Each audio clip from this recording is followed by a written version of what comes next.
Welcome to the deep dive.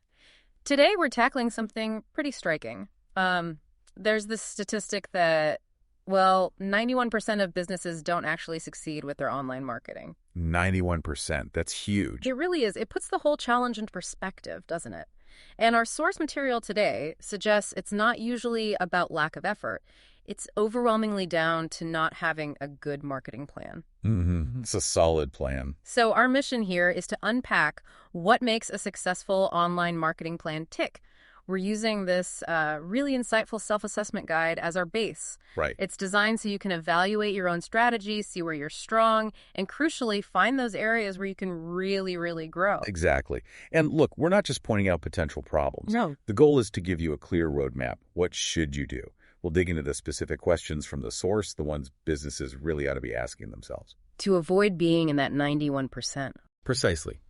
To build something robust, something effective, think of it as, a way to make sure your online efforts are smart work, not just busy work. Okay, so where do we start? That foundation seems absolutely key. It is. You can have the best intentions, but if the core offering isn't clear, it's tough. You're fighting an uphill battle from the start. So let's unpack that, starting right at the beginning. The product or service itself. The guide kicks off with question 1. Does your product or service have distinct advantages, something different from the market? Does it have a clear appearance or a story to tell? Yeah, and what's fascinating here is that this unique selling proposition, the USP, it's not just about standing out. It's almost like your permission to exist in a busy market. Right. If you don't have it, you end up competing just on price. Which is a race to the bottom. A race nobody really wins long term. So many businesses kind of rush past this step. They do. Yeah, they think, our product's good, we just need better marketing. But if the what itself isn't compelling, if there's no unique story or real advantage, even the best marketing struggles, you need that emotional connection, a real reason for customers to choose you. That's a great way to frame it, permission to exist. But how often do businesses think they have a clear USP, but actually it's just a minor feature or something easily copied? Oh, all the time. Yeah. It's a brilliant question because it's so common. Right. The biggest mistake, confusing features with benefits. Or even worse, confusing benefits with a true USP. Can you give an example? Sure. Saying, our software is fast. That's just a feature. Anyone can claim to be fast. Okay. But saying, our software is the only one that integrates seamlessly with your specific legacy system, cutting data transfer time by 50% for businesses like yours. That's getting closer. Because it's specific and measurable. Exactly. It highlights a unique, measurable benefit for a particular audience. You have to ask, what can only we claim, and why does that deeply matter to our ideal customer? That makes a lot of sense. So once you've nailed down what makes you unique, the next logical step is who you're talking to. The who. Absolutely crucial. You can have the best thing since sliced bread, but if you're yelling about it in an empty room or the wrong room... Wasted effort. Completely. So let's move to the who. The guide's 4th question hits this directly. Can you define your target audience specifically, like by profession, age, gender, very specific interests? And the key word there is specifically. The level of detail matters hugely. Right. The source gives this great example. It's regionally specific, sure, but the principle is universal. It says, women 18-25 wanting quick beauty, interested in makeup, studying in urban college universities outside Bangkok. Wow, that is detailed. It really is. It paints a picture, doesn't it? It's not just young women interested in beauty. No. And that kind of granular targeting, well, that makes your marketing incredibly effective. Yeah. And efficient. Because you know who they are, what they need, where to find them. Precisely. If you know she's a student outside Bangkok, you can guess her routine, her budget, maybe the social media she uses. It turns generic shouting into a focused conversation, like a laser beam. I can imagine listeners right now thinking, okay, maybe we're not that specific. It's easy to be too broad. Very easy. It feels safer sometimes, but it dilutes everything. Okay, so we've got our unique offering. We know exactly who we're talking to. Now, how do we craft the actual message? The assessment hits this with question 5. Are you consistently developing specific ad messages for that audience? Messages that reflect their problems or offer solutions. And the guide uses that simple example. Compact powder for all your beauty needs in one compact. Right. And think about why that works. People don't buy products. They buy solutions to problems or ways to fulfill desires. They don't want the drill, they want the whole. Exactly that old saying. Your message needs to consistently focus on that whole for your specific audience. The compact powder example. It's not just describing the product. No, it's solving a problem. Right. The problem of needing multiple products, wanting convenience. And that word consistency is vital. Why consistency? Because it builds an unspoken promise. Every ad reinforces, we get you, we have the solution. That's how you build trust if your messages are all over the map. You just confuse people. And a confused mind rarely buys anything. Clarity and consistency. Build recognition, build trust. Okay, so we have the message. Now, where do we deliver it? The channels. The guide brings this up with question 3. Do you use more than one online marketing channel? Like Facebook ads, Google AdWords, maybe messaging apps like Line or others? Yeah, and this isn't just about, spreading your bets randomly. It's strategic. How so? Well, think about it. Your audience doesn't just live on Facebook. Right. Or only search on Google. True. Different channels reach different people, or the same people in different mindsets. Facebook ads might be great for discovery, building brand awareness. Okay. Google ads capture someone actively searching for what you offer, high intent. And messaging apps, like Line in the example, allow for really direct personal conversations, relying on just one channel. That's risky. Like putting all your eggs in one basket. Exactly. What if the algorithm changes? Prices go up, the platform fades.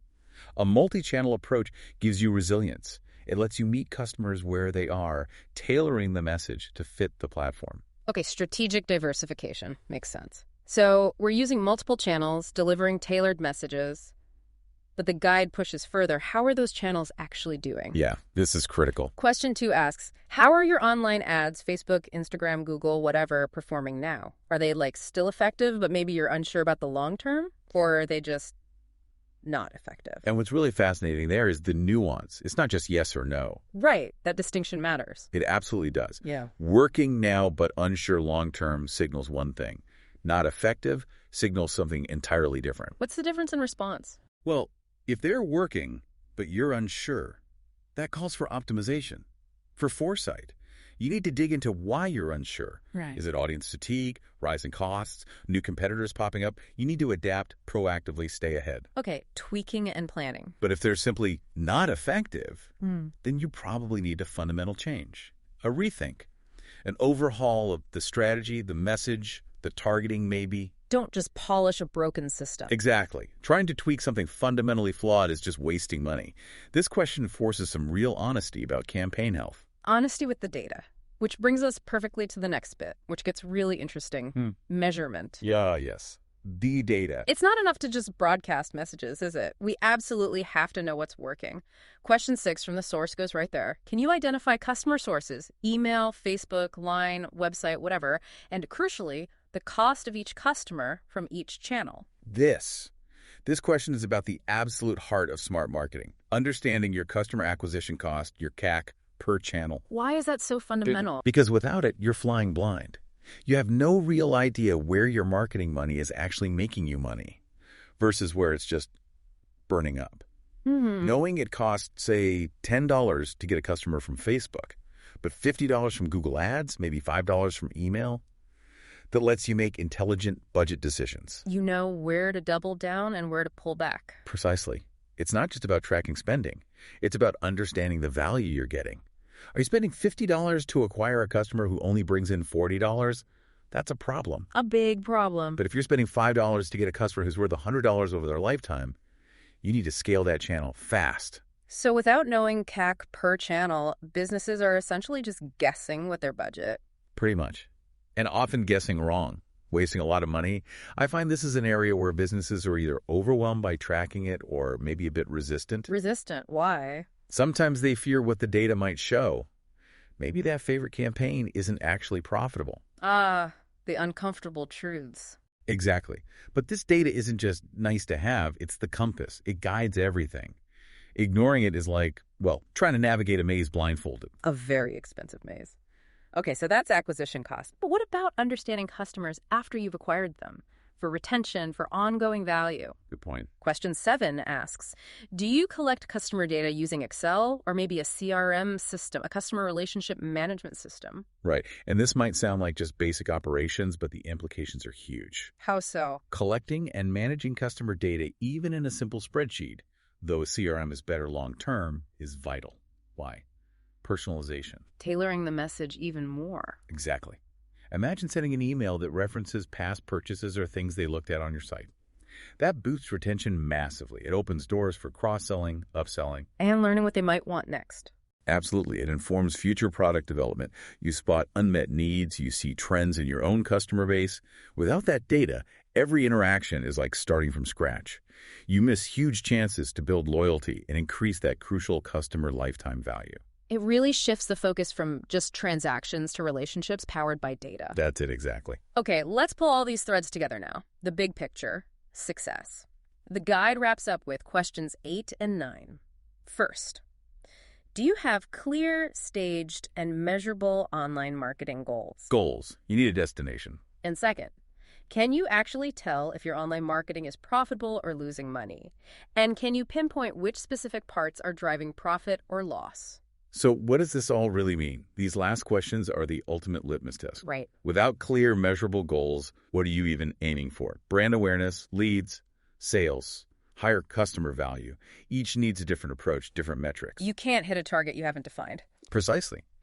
And without tracking profitability down to the campaign or channel level, how do you know your ROI, your return on investment? You don't. You don't. Your marketing, however creative it feels, is just guesswork without these numbers. You can't improve. You can't make smart choices. Profitability isn't just the bottom line. It's the proof that your strategy is working, that it's data-driven and healthy. It really is the ultimate compass for the whole operation, isn't it? It truly is. So after walking through all these critical questions, the source gives a straightforward way to self-assess. It says if you answered A, meaning yes or effectively for more than 6 questions, well done, you likely have a good online marketing plan. That's the goal. But conversely, and this is the wake-up call, if you chose A for fewer than 4 questions, the advice is blunt. Your business needs to completely redo its online marketing plan. And that loops us right back to that shocking 91% failure rate we started with. Yeah. The root cause. Often it's the lack of this kind of meticulous planning, measurement, and adaptation. It's not just about being online. It's about having a purpose, a strategy, and knowing if it's actually working. And the source does mention help is available, right? It does. It points out, quite rightly, that professional help exists. Experienced digital marketing agencies, like the one mentioned in the document, with over 12 years' experience can guide businesses through this. For those ready to really invest in planning and building awareness properly, sometimes expert guidance is the best way to build that strong foundation. So thinking about our listeners, what does this all mean for you? Beyond just dodging that 91% failure rate, what growth opportunities might you be missing right now, simply because you don't have that thoroughly planned, targeted, and crucially measured online marketing strategy? That's the real question. Think about these questions we've discussed. Don't just see them as part of this deep dive. Use them as your own personal checklist. Apply them. Foster that deeper, more strategic approach to your marketing. Because getting this right, the rewards can be truly immense.